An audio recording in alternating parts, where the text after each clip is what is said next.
Friends, வணக்கம். Welcome to VJS works. இப்போ ரொம்ப உடம்புக்கு ஹெல்த்தியான கொள்ளில் ஒரு பருப்பு துவையல் மாதிரிங்க, அப்புறம் கொள்ளு ரசம், ஒரு கீரை பொரியல் 3 எப்படி செய்யலான்னு பார்க்கலாங்க. இது ரொம்ப சீக்கிரமாகவும் செய்யலாம், உடம்புக்கும் ரொம்ப நல்லா ஹெல்த்தியாக இருக்கும். இப்போ அதுக்கு கொள்ளு ஒரு 100 கிராம் நாள் ராத்திரியே நான் எடுத்து ஒரு 2 தடவை நல்லா கழுவிட்டு ஊற வச்சுட்டேங்க. ஒரு 8 மணி நேரம் ஊறினா கரெக்டாக இருக்கும். அது ஊறினதும் ஒரு காட்டன் துணியில் நல்லா இறுக்கமாக கட்டி ஒரு பாத்திரம் போட்டு மூடி வச்சிட்டேன். ஒரு நாளில் பிரித்து பார்த்தா அந்த துணியில் இந்த மாதிரி முளை வந்திருக்குங்க. இது ரொம்ப நல்ல புரோட்டீன் நிறைஞ்ச ஒரு தானியம்தான். இந்த மாதிரி செஞ்சு சாப்பிட்டா உடம்புக்கு ரொம்ப நல்லது.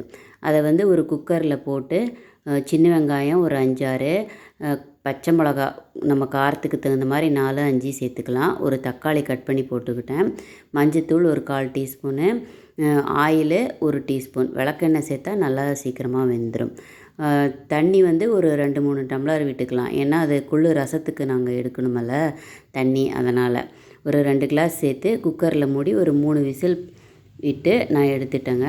பாருங்கள், கொள்ளு நல்லா வெந்துருச்சு. இதை ஒரு பாத்திரத்தில் மாற்றிக்கலாம். இந்த தண்ணி இந்த கொள்ளு ரசம் செய்கிறதுக்கு மேலோட்டமாக கொஞ்சமாக எடுத்து வச்சுட்டேங்க. அந்த பருப்பு துவையலுக்கு ஒரு பேனில் ஒரு ஆயில் 1 டேபிள் ஸ்பூன் விட்டுட்டேன். அது கூட கொத்தமல்லி, தனியா ஒரு 1.5 டீஸ்பூனு, சீரகம் ஒரு 1/2 டேபிள் ஸ்பூனு, தாளிப்பு வடகம் இருந்தால் போடலாம், அது நல்லா வாசனையாக இருக்கும். இல்லைன்னா பரவாயில்ல, அது ஆப்ஷன் தான். கொஞ்சமாக கருவேப்பிலை சேர்த்து நல்லா ப்ரௌன் கலர் வர்ற வரைக்கும் நல்லா வதக்கிக்கலாம். வதக்கி அந்த பருப்பு கூட சேர்த்து கொஞ்சம் உப்பு சேர்த்து நல்லா அரைச்சி எடுத்துக்கலாங்க. அவ்வளோதான். நான் உப்பு சேர்த்தது அந்த வீடியோ மிஸ் ஆகிடுச்சு. உப்பு சேர்த்து நீங்கள் நல்லா அரைச்சிக்கோங்க. அவ்வளோதாங்க. பருப்பு கொள்ளு பருப்பு துவையல் ரெடி ஆகிடுச்சு. இது ரொம்ப நெய் விட்டு நல்லெண்ணெய் விட்டு சாதத்தில் பிசைஞ்சு சாப்பிட்டா ரொம்ப நல்லா டேஸ்ட்டாக இருக்கும். ஒரு தடவை செஞ்சு பாருங்கள். பிடிச்சா லைக் பண்ணுங்கள். இப்போது ரசம் எப்படி செய்யலான்னு பார்க்கலாம். ஒரு மிக்ஸி ஜாரில் பூண்டு பல் ஒரு 3, சீரகம் ஒரு 1/2 டீஸ்பூனு, கருவேப்பிலை கொஞ்சம், மிளகு ஒரு 1/2 டீஸ்பூனு, தக்காளி ஒரு 1/2 தக்காளி சேர்த்துக்கலாம்.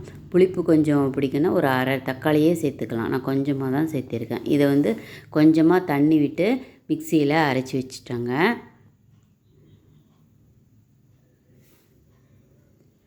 பாருங்கள், இது மாதிரி அரைச்சி வச்சுட்டேன்.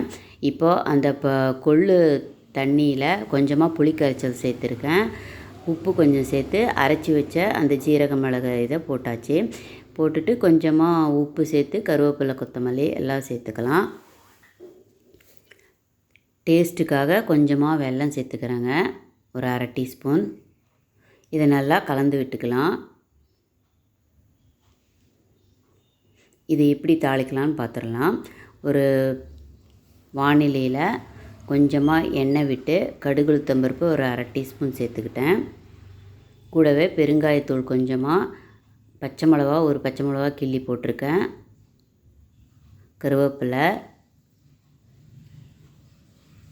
தாளிப்பு வடகம் இருந்தால் போடுங்க, இல்லை சீரகம் கொஞ்சமாக போடுங்க. அது நல்லா வதங்கினதும் அந்த கரைச்சி வச்ச கொள்ளு தண்ணி புளி கரைச்சலை அதில் ஊற்றிட்டாங்க. புளிப்பு பார்த்துட்டு உங்களுக்கு தேவையான அளவு தண்ணி வேணும்னா கொஞ்சமாக சேர்த்துக்கலாம். பாருங்கள், இப்படி நுரக்கட்டி வர்றப்போ ரசத்தை எடுத்து ஊற்றிடலாம். அவ்வளோதான், கொள்ளு ரசம் ரெடி ஆகிடுச்சு. இது ரொம்ப டேஸ்ட்டாக சூப்பராக இருக்கும். ஒரு தடவை செஞ்சு பார்த்துட்டு பிடிச்சா ஃப்ரெண்ட்ஸுக்கு ஷேர் பண்ணுங்கள். இப்போது கீரை பொரியல் எப்படி செய்யலான்னு பார்க்கலாங்க. முதல்ல ஒரு வானிலையில் ஒரு 2 டேபிள் ஸ்பூன் நல்லெண்ணெய் ஊற்றிட்டா நல்லாயிருக்கும், இல்லை ஆயிலும் சேர்த்துக்கலாம். கடுகு உளுத்தம்பருப்பு 1/2 டீஸ்பூனு, சீரகம் ஒரு 1/2 டீஸ்பூனு, வரமிளகா 1 மிளகா கிள்ளி போட்டிருக்கேங்க. சின்ன வெங்காயம் கட் பண்ணி போட்டுக்கலாம், இல்லைன்னா பெரிய வெங்காயமும் போட்டுக்கலாம். கருவேப்பிலை கொஞ்சமாக போட்டு நல்லா தாளிச்சிக்கலாங்க. தாளிப்பு வடகம் இருந்தால் சேர்த்துக்குங்க, அது ரொம்ப நல்லா வாசனையாக இருக்கும். இப்போ கீரை நான் அரைக்கீரை எடுத்திருக்கேன். நீங்கள் எந்த கீரை மட்டும் எடுத்துக்கலாம், எந்த கீரை கிடைக்குதோ அதை நல்லா கட் பண்ணி 2 தடவை அலசிட்டு, நான் கட் பண்ணாமல் போட்டிருக்கேன், கட் பண்ணியும் போட்டுக்கலாம். கட் பண்ணால் கொஞ்சம் எல்லாம் சத்து போயிடும்னு சொல்கிறாங்க. அதனால் கொஞ்சமாக உப்பு, கீரைக்கு எப்பவுமே உப்பு கம்மியாக தாங்க சேர்த்துக்குவேன். இது நல்லா வதக்கிக்கலாம். அதிகமாக தண்ணியே சேர்க்கக்கூடாது கீரைக்கு. அடுப்பு சிம்மிலேயே வச்சு நல்லா கிளறிக்கிட்டே இருக்கலாம்.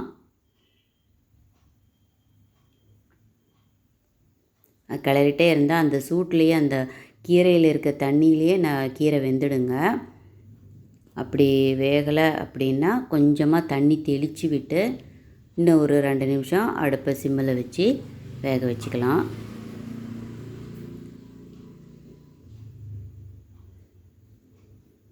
அப்பப்போ கிளறிட்டே இருக்கணுங்க, இல்லைன்னா அது அடியில் கீரை பிடிச்சிக்கும். பாருங்கள், இப்போ நல்லா கீரை வெந்துருச்சு.